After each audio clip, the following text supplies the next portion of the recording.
ইয়া মাশারাল জিন্নি ওয়াল ইনস in ইসতাতা'তুম আন তানফুযু মিন আকতারিস সামাওয়াতি ওয়াল আরদ ফানফুযু لا تنفذون إلا بسلطان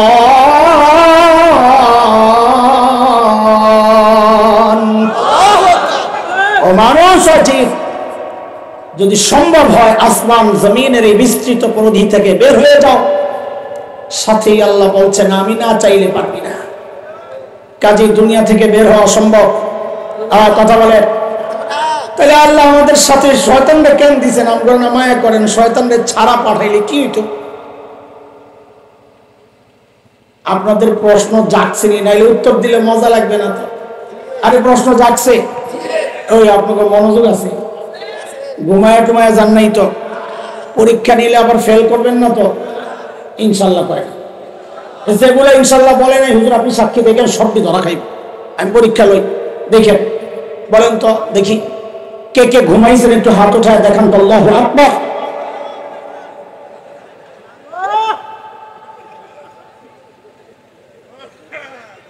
এই যে ইনশাল্লাহ বলে নাই ধরা খাইছে, বলে আছেন তো না? হ্যাঁ থাকবেন তো ইনশাল্লাহ? আল্লাহ তুমি কবুল করো। দেখেন এই প্রশ্নের অনেক জবাব আছে, ওলামারা দিয়েছেন। একটু কথাগুলো জটিল গভীর, এই জায়গায় নানান শ্রেণীর মানুষ থাকায় ওই জটিল জবাব আমি দেব না, একটা ভাষা জবাব সেটা বুঝেন। ছোটবেলায় আমরা ঢাকার ফরিদাবাদ মাদ্রাসায় পড়তাম। তো ঢাকার পোলা আমাদের একটু খেলাধুলার নেশা আছে। ছোট মাদ্রাসার পাশে একটা বড় মাঠ ছিল, ধূপখোলা মাঠ। তো ওই মাঠে মাঝে মাঝে চুপে চুপে যায় খেলতাম। মাদ্রাসার ছাত্রদের মধ্যে এক শ্রেণীর ছাত্র থাকে, আমরা বলি সুফি সাহেব। ওরা খেলে না কিন্তু আকাম একটা করে, সেটা হইলো যায়া মাঠে খেলা দেখার ভান করে আস্তে আস্তে নাম লিস্টি করে না হুজুরের কাছে জমা দেয়। সুফি সুফি পোলা পাইন ধরা খাস নাই জীবনে, এমন সুফির হাতে ধরা খাস নাই তো কথা কস না কেন বেটা? তো মাঝে মধ্যে লিস্ট চলে আসতো অফিসে, ওস্তাদরা ডাকাইতেন কাটা কাটা খেলতে গেছে ধরে। মাঝে মাঝে দেখা যাইতো সুবহানাল্লাহ হাসান জামিলের নামও আছে। ওস্তাদরা খুব মায়া করতেন, এখনো করেন আলহামদুলিল্লাহ। এটা মাদ্রাসায় বা শিক্ষকতার পেশায় যারা আছেন তারা বুঝবেন, ভালো ছাত্রদের প্রতি ওস্তাদদের একটা দুর্বলতা থাকে। হ্যাঁ, আমি যেহেতু সবসময় আমার জামাতে ফার্স্ট হইতাম, ওস্তাদরা খুব মায়া করতেন। তো ওস্তাদরা একটা রাস্তা খুঁজতেন আমার সাইড করার জন্য, এটা আমিও বুঝতাম। খুব ধমক দিতেন, হয় কেন গেছো তুমি? তো কি করতাম, আমরাও বুঝতাম যে ওস্তাদ একটা রাস্তা খুঁজতেছেন আমার সাইড করার জন্য। তখন কি করতাম, ক্লাসের সবচাইতে দুষ্ট যেটা, যে আসলে আমাদেরকে ফুসলে আনে, আস্তে করে ওর কান্দে চাপাইয়া দিতাম, অল হয়ে গেছে পোলা পাইতো তখন।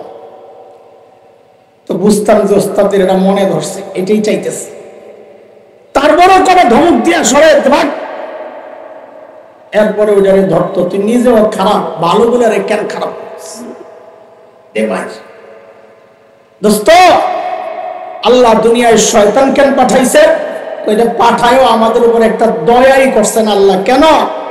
হাসরের মাঠে যখন আল্লাহ জিজ্ঞেস করবেন বান্দা তুই গুনাহ কেন করছস, তো আল্লাহ একটা রাস্তা খোলা রাখছেন, শয়তানের কান্দে তুই চাপাইয়া দে, আল্লাহ শয়তান আমায় করাইছে। যদি শয়তান না থাকতো সমস্ত গুনার দায়ভার আমার নিজের কান্দেই করত। এখন শয়তানের কান্দে দিয়া বাঁচার একটা রাস্তা আল্লাহ আমাদের জন্য রেখে দিয়েছেন। তো বলেন আমাদের উপর রহম করছে না কঠোরতা করছে? শয়তান আসাও একটা রহম বান্দার জন্য। আল্লাহ তাআলা দুনিয়ায় শয়তান পাঠায়া আমাদেরকে একা ছেড়ে দেন নাই অসহায় অবস্থায়। তিনটা দয়া করেছেন আমাদের উপর। আমি চাইবো শুরু থেকে শেষ পর্যন্ত মনোযোগ সহ শুনবেন, কারণ আমাকে যারা চেনেন, পরিচিত আর কি, নতুন আর কি, এখানে তো 9 বছর হয়ে গেছে, আর নতুন কি থাকবো আর বুঝি না কিছু। এখন বেশি বিয়ে একটা করতে হইব পুরান হইতে হইলে, যদি আরো পুরান হইতে হয় আর কি, এছাড়া তার কোনো রাস্তা দেখি না। 9 বছর পরে যদি ধরন সেখানে লাগে বয়ানের, তো আমার দুঃখ কারে কম। আমি এক লাইনে কথা বলতে থাকবো ইনশাআল্লাহ, একটা টার্গেটকে সামনে রেখে। আমার সাথে সাথে চলতে হবে, তাইলে কথা বোঝা যাবে, নাইলে বোঝা যাবে না, এলোমেলো কথা বলতে পারবো। এই জন্য আমি চাই শুরু থেকে আমার সাথে থাকবা, বিশেষ করে উঠতি বয়সী যুবক আলেমরা। সমাজের ফিতনাগুলোকে আমি ধরে ধরে দেখাইতে চাই সমস্যাটা কোথায়। আজকে জমিনের উপরে আর আসমানের নিচের কথা বলবো, কবরের কথা না, আসমানের উপরের কথাও না। আজকে মাঝখানের কথা চলবে। এখন ওয়াশ মনে আছে তো কি? আজকে ওয়াশ আমাদের উপর তিনটা দয়া করছে। কয় দয়া? 1 নম্বর দয়া, শয়তানকে আল্লাহ তাআলা দুনিয়ায় পাঠাইয়া আমাদের উপর প্রথম যে দয়াটা করেছেন সেটা হচ্ছে আল্লাহ শয়তানের গুমর ফাঁস করে দিয়েছেন। শয়তানের ধোঁকা দেওয়ার যত পদ্ধতি প্রক্রিয়া আছে, রাস্তা আছে, সমস্ত পদ্ধতিগুলো আল্লাহ কোরআনে আমাদের সামনে তুলে ধরেছেন। দোস্ত, যুদ্ধের ময়দানে প্রতিপক্ষের গোমর যদি কেউ জেনে যায়, প্রতিপক্ষকে হারানো তার জন্য ওয়ান টাইম ব্যাপার। যেমন একটা উদাহরণ শোনাই আপনাদেরকে। 60-এর দশকে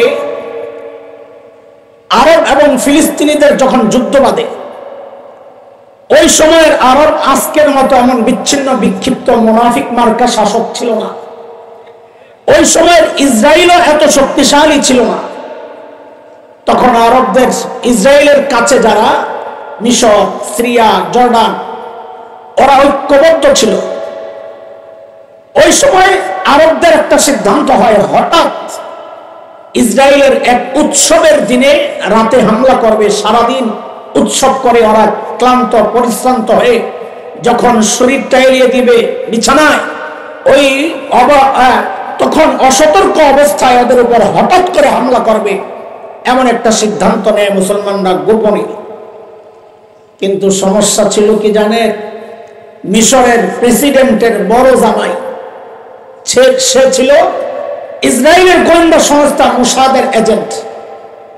কেউ জানে না, জামাই ফিট করছে। দেখেন, খেয়াল করেন, জামাই যখন জানলো ইসরায়েলের উপরে ওই রাতে ওই টাইমে হামলা হবে, সে সাথে সাথে টিকিট কেটে চলে গেছিল লন্ডন গিয়ে মোসাদের প্রধানকে ডাকাইছে, ইসরায়েলের গোয়েন্দা সংস্থা প্রধানকে ডাকাইছে। আর যে বলে জরুরি বার্তা আছে। তারাও বুঝেছে মারাত্মক বার্তা না হলে এভাবে নোটিশ আসে না। যাওয়ার পর যখন তার কাছে সব গোবর ফাঁস করা হলো, আরবরা কিছুই জানে না, ঘুমায় রয়েছে হামলার অপেক্ষায়, কবে হামলা করবে। এদিকটা ইহুদিরা, ইসরায়েলিরা জানার পর তারা পাল্টা এমন একটা ব্যবস্থা নিয়েছে, যেই রাতে যেই সময় মুসলমান হামলা করার কথা, ঠিক ওই রাতে তার অল্প কিছু সময় আগে হঠাৎ আরবদের ঘাঁটিগুলোর মধ্যে, জায়গাগুলোর মধ্যে এমন বিমান হামলা করেছে, সমস্ত আরব এমন ভাবে পরাজিত হয়েছে। ইতিহাস সাক্ষী, সেই যুদ্ধে সিরিয়া তাদের বহু ভূমি ছাড়তে হয়েছে, মিশরের বহু ভূমি ছাড়তে হয়েছে। আরবরা সেদিন পরাজিত হয়েছিল। কারণটা কি দোস্ত? কারণ হচ্ছে প্রতিপক্ষ তার গোমর জেনে গেছিল। এটা প্রতিপক্ষকে পরাজিত করার একটা সবচাইতে গুরুত্বপূর্ণ পলিসি। আল্লাহ তাআলা আমাদের উপর সবচেয়ে বড় যে দয়াটা করেছেন সেটা হচ্ছে শয়তানের ধোঁকার সমস্ত প্রক্রিয়া, পদ্ধতি, তরিকা আল্লাহ আমাদের সামনে রেখেছেন, যেন আমরা শয়তানের ধোঁকায়, শয়তানের জালে, শয়তানের চালে ফেসে না যাই। এটা হচ্ছে আল্লাহ তাআলার 1 নম্বর দয়া। 2 নম্বর দয়া হচ্ছে আল্লাহ আমাদেরকে অস্ত্র দিয়েছেন, অস্ত্র শয়তানের মোকাবেলার জন্য। আমরা আজকে 2টা অস্ত্রের কথাই বলবো ইনশাআল্লাহ। যে ওই জায়গায় শয়তানের বাহিনী আছে, দিয়ে ওখানে মারো, আর ওই জায়গায় গোলা বারুদ অস্ত্র আছে, ওটা মারো। 2 জায়গা মারলেই তো শেষ, যুদ্ধ করবে কি? এটা হচ্ছে 2 নম্বর দয়া, অস্ত্র দিছেন। 3 নম্বর দয়া আল্লাহর পক্ষ থেকে বান্দা আমি জানি অস্ত্র থাকা সত্ত্বেও তুমি আক্রান্ত হইতে পারো। জুলাই আগস্ট বিপ্লবে পুলিশ মার খেয়েছে কিনা? আমার সাথে কথা না বললে কিন্তু আমি জানি না। মার খেয়েছে? অস্ত্র ছিল না? ছিল। বোঝা গেল অস্ত্র থাকা অবস্থায়ও মায়ের খাওয়া লাগতে পারে, হইতে পারে। আল্লাহ জানেন আমার বান্দার কাছে অস্ত্র থাকা সত্ত্বেও সে শয়তান কর্তৃক হামলার শিকার হবে। ওই জন্য আল্লাহ তাআলা বান্দার জন্য তৃতীয় আরেকটা দয়া রেখেছেন, সেটা হচ্ছে বান্দারে যদি বাই চান্স তুমি আক্রান্ত হয়ে যাও তো আমি তোমাকে একটা ঔষধ দিয়ে দিচ্ছি। এই ঔষধটা আক্রান্ত জায়গায় ক্ষতের মধ্যে লাগায়া দিলে সাথে সাথে সেই ক্ষতটাকে আমি আল্লাহ ভালো করে দেব। দয়া কয়টা? কথা বলেন। এই পোলাপাইট তোরা যদি ঠিকঠাক মতো জবাব না দিস, বুড়াদেরকে বলতেছি না, পোলাপাইট অনেক মাদ্রাসার ছাত্র আছে, ঠিকঠাক মতো জবাব না দিলে কিন্তু আমি মুরগি বানাই দেব। ছোটবেলায় আমরা মুরগি হয়ে পড়ছি না, তখন তোরা হবি না কেন? বল দয়া কয়টা? 1 নম্বর দয়া গোমর ফাঁস। আমার সাথে বলতে হবে 1 নম্বরের দয়া। 1 নম্বর দয়া শয়তানের ঢোকার অনেক পদ্ধতি আছে কোরআনে আল্লাহ দেখাইছেন। আজকে একটা পদ্ধতি আপনাদের সামনে পেশ করতে চাই। কেন? এই বৈশাখ তার আওতায়, এই জন্য। সেই পদ্ধতি সম্পর্কে আমি যে আয়াতটা পড়েছি শুরুতে, সূরা হামিম আস-সাজদা 25 নম্বর আয়াত। ওই আয়াত আল্লাহ শয়তানের সে ধোঁকা সম্পর্কে, ধোঁকার প্রক্রিয়া সম্পর্কে আল্লাহ বলেন, وَقَيَّضْنَا لَهُمْ قُرَنَاءَ فَزَيَّنُوا لَهُم مَّا بَيْنَ أَيْدِيهِمْ وَمَا خَلْفَهُمْ وَحَقَّ عَلَيْهِمُ الْقَوْلُ فِي أُمَمٍ قد خلت من قبلهم من الجن والإنس إنهم كانوا خاسرين।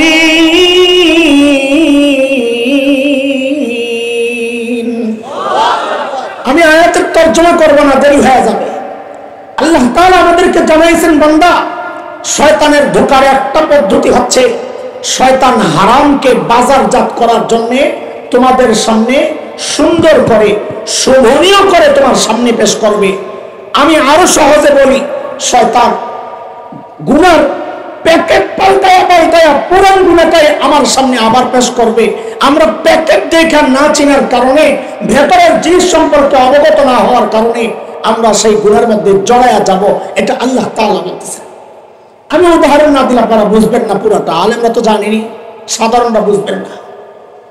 শয়তান যে প্যাকেট পাল্টায়, গুনাহকে বাজারজাত করার জন্য শোভনীয় করে দেখায়, নতুন নতুন নাম দিয়া দিয়া, নাম পাল্টায়া পাল্টায়া আপনার সামনে পেশ করবে। যেমন শরীয়তের একটা বিধান হচ্ছে, লা তাকতুলু আওলাদাকুম খাশিয়াতা ইমলাক,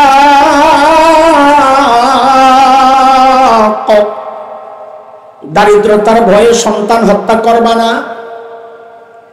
একটু চিৎকার করে বলেন তো জন্ম নিয়ন্ত্রণ কি? এখানে আসামি আছে অনেকে, জন্য আওয়াজ ওঠে না। আরো জোরে বলেন জন্ম নিয়ন্ত্রণ। আপনি জোরাইছেন না, এটা করছেন আর কি, কিন্তু হারামে হারাম স্বীকার করেন, এর ইমান থাকবে না। আল্লাহ চাইলে মাফ করে দিবেন। সবাই একযোগে জোরে উচ্চারণ করতে হবে। কেন?